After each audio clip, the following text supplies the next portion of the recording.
ఇదంతా కూడా ఘాటి చూసారుగా. నాకైతే కనుక వ్యూ ఎక్స్ట్రాడినరీగా ఉంది.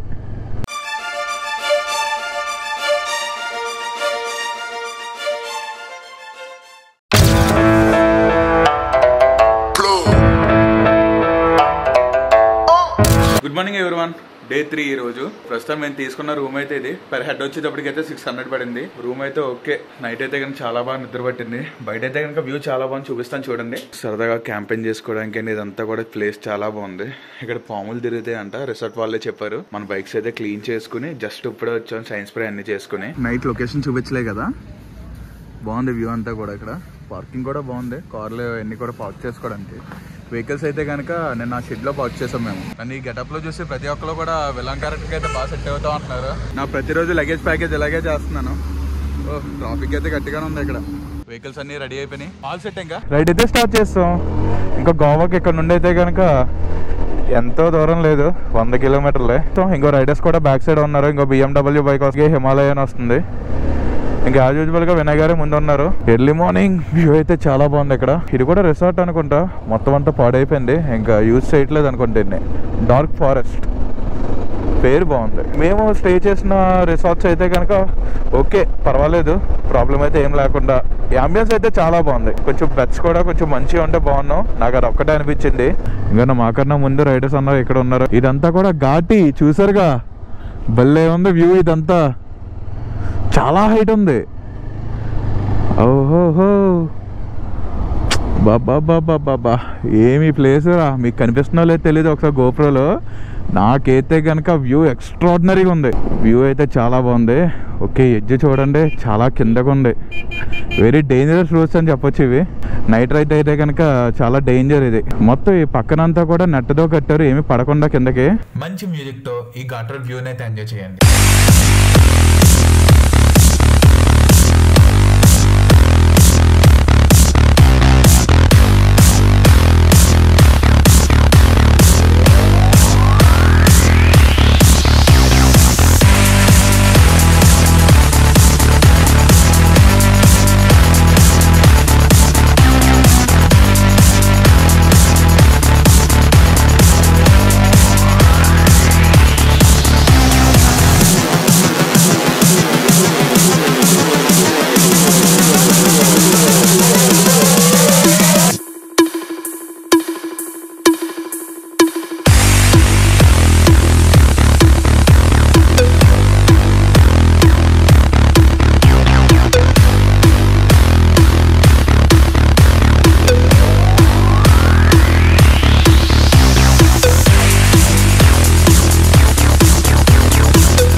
మొన్నటి మీద ఈ రోజు డబుల్ ఎండ్ ఉంది. ఫస్ట్ రోజు ఏమో మొత్తం అంతా వర్షం.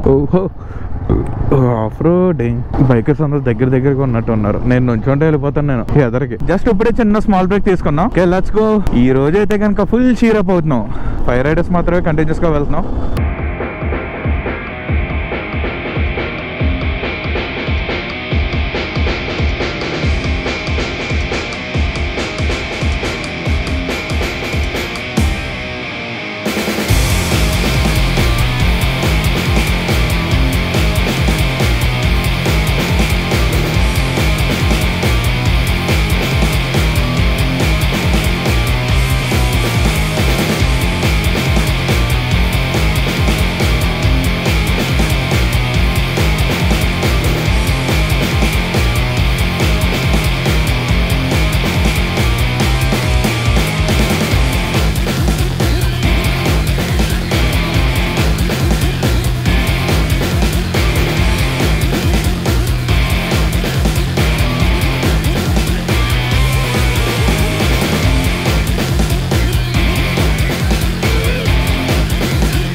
అసలు ఇప్పటి వరకు రికార్డ్ చేస్తుందంటే రికార్డ్ అయిందో లేదో కూడా తెలియదు, ఛార్జింగ్ అయిపోయింది. కానీ గోప్రో బ్యాటరీస్ అయితే కనుక తొందరగా డ్రైన్ అయిపోతున్నాయి.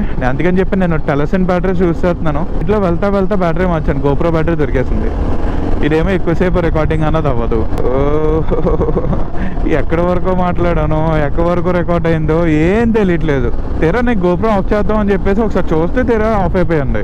షాక్ అయిపోయాను అనమాట నేనైతే. ఓకే, 5th ఫ్యూయల్ స్టాప్కి అయితే వచ్చేసాం. ఇంకా ఫ్యూయల్ స్టేషన్ ఎక్కడ ఉంది? HP full tank. ఎన్ని లీటర్స్ పడుతుందో? ఆల్మోస్ట్ అరౌండ్ ఒక 10 to 12 లీటర్స్ పట్టొచ్చు. మొత్తం ఇక్కడే ఫ్యూయల్ స్టాప్ తీసుకున్నాం. 8 కూడా ఎక్స్పెక్ట్ చేసినట్టే 11 లీటర్స్ పడుతుంది. ఇంకా 11 ఫిగర్ అయితే నాకు బస్ 11.18 బిల్. ఈ బిల్స్ అన్ని ఎందుకు దాచుకుంటున్నాను అంటే యాప్లో చెక్ చేసుకోవచ్చు అనుకోండి, కానీ మంత్ ఎండ్ వరకు ఆగాలి. అది ఇది అనుకోండి, ఫోన్పేలోనే దీంట్లోనే ఆగనవసరం లేదు. ఓకే ఎంత అయింది బడ్జెట్ అని చెప్పేసి ప్రతిదీ తెలుస్తారు. స్టేషన్ దగ్గర అయితే నేను చూడలేదు, అంత గమనించలేదు. నేనైతే కనుక బొమ్మలు అనుకున్నాను, కానీ నిజంగా బాతులయ్యి బాగున్నాయి కదా చూడడానికి. Okay let's go. అందరూ వెళ్ళిపోయి నేను ఒక్కనే నా లాస్ట్. చలో ఇంకా హెల్మెట్ క్లోజ్ చేసాము అంటే ఇంకా కొట్టుకుంటా పోవడమే. వీళ్ళందరూ ఎక్కడెప్పుడు స్టాప్ అయ్యారో కూడా తెలియదు నాకు. ఇక్కడ వెళ్ళే దారిలో లొకేషన్ కనిపించింది, ఇంకెక్కడ ఆగుదామని.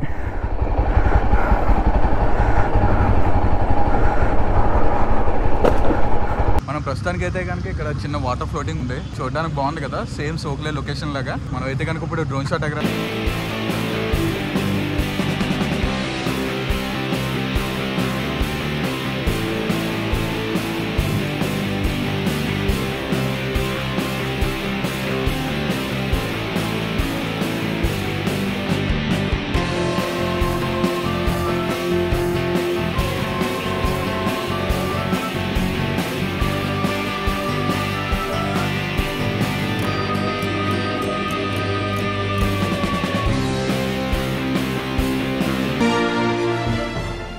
చాలా సేపటి తర్వాత అయితే మనం ఒక ఊర్లోకి అయితే వచ్చాం. ఇది చూడండి, చాలా పాత కాలపు లారీ. బాగుంది కదా ప్లేస్ ఇదంతా. ఇలాంటి చెట్లు దారి పొరుగునా కనపడతానే ఉంటున్నాయి. ఇంకో ఆ చెట్టు చూడండి ఎంత పెద్దగా ఉందో. మొత్తం ఆ చెట్లలోంచి భూముల్లోకి దిగిపోయి మళ్ళీ అవి కూడా చెట్లులా మారిపోయింది. ఆ చెట్టు అయితే తులసి మల. ప్రస్తుతానికి మనం ఉన్న ఏరియా పేరు. ఎంత పాతకాలంగా ఉందో. అప్పట్లో ఇల్లులన్నీ ఎలాగో ఉండి మన సైడు, ఇప్పుడైతే కనుక ఎవరు అలా కట్టుకోవట్లేదు కూడా, అందరికీ విల్లాస్. డ్రోన్ అయితే కనుక చాలా దూరం వెళ్ళింది. తీరా వెళ్ళిన తర్వాత సిగ్నల్ అన్న లాస్ట్ అయిపోయాను. ఇంకా వస్తాదా రాదా, ఇంకా పోయింది అని అనుకున్నాను. ఆల్మోస్ట్ ఇంకా వెళ్ళిపోవాలి, దాని జీపీఎస్ కట్టుకుని అని అనుకున్నాను. ఇంక ఈ లోపలనే డ్రోన్ అన్నది కొంచెం కనెక్ట్ అయింది. ఓ ఇదేంటిది, మసీద్. చాలా బాగుంది కదా, పాతకాలంది. బ్రిడ్జ్ ఏమో చాలా కింద నుంచి ఉంది. ఓకే, ఇంకా మన రైడర్స్ అయితే ఇంకా రాలేదు, వెయిట్ చేస్తున్నాం వాళ్ళ కోసం. ఇదంతా సిటీ. ఇక్కడ నుండి ఇంకో రైడర్స్ వీళ్ళందరూ చూడండి. హెల్మెట్ అన్నది మ్యాండేటరీ. హెల్మెట్ లేకపోతే 500 ఫైన్ అంట. సౌత్ గోవాలోనే రైడర్స్ మానియా అన్నది ఉన్నది, అక్కడ ఆర్గనైజ్ చేస్తుంది అక్కడే.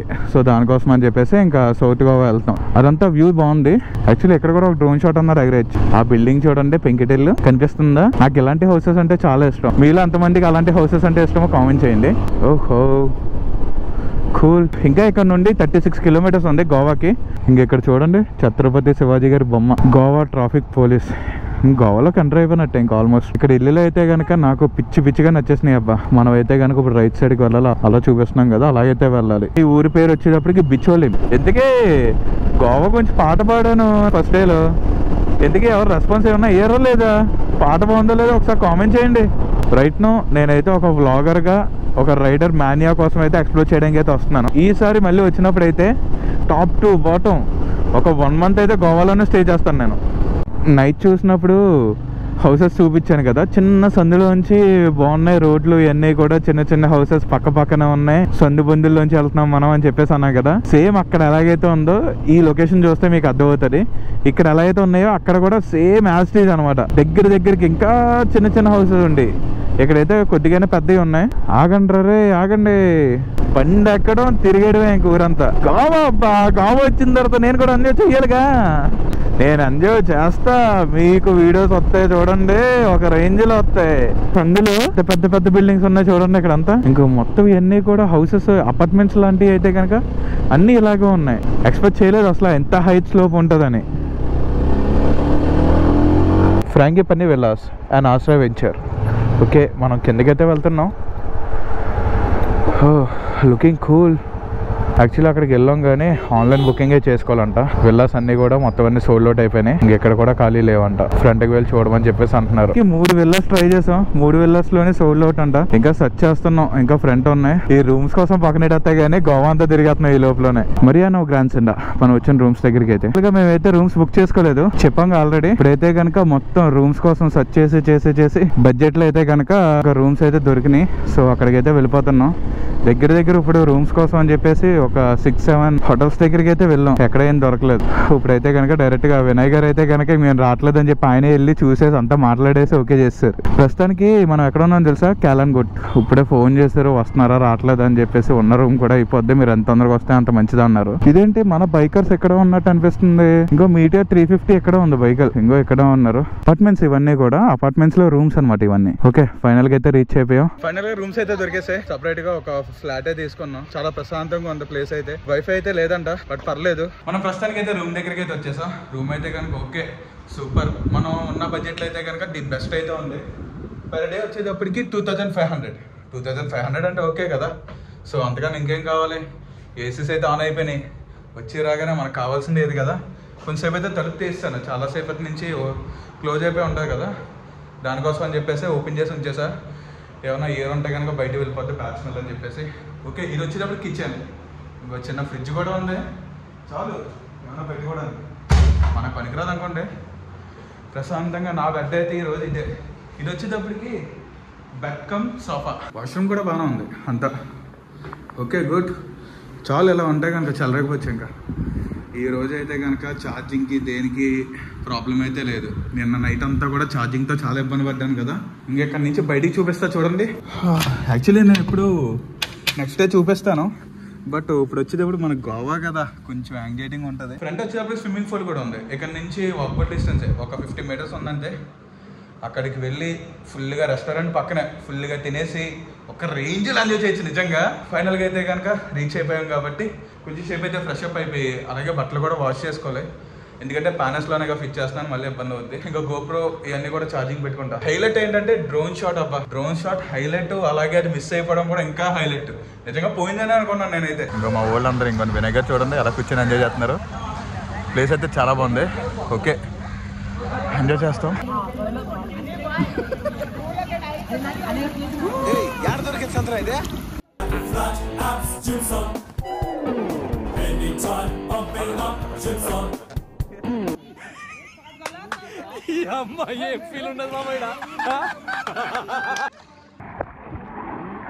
వినయ్ గారు ప్రవీణ్ గారిని అయితే ఆడేసుకుంటున్నారు. దిక్కూడదా అని చెప్పేసి స్విమ్మింగ్ పూల్ లోకి అయితే దిగిపోయాను. ఈ వీడియో కనుక మీకు నచ్చినట్టయితే please like share and subscribe. అలాగే బెల్ ఐకాన్ ముఖ్యం బిగులు.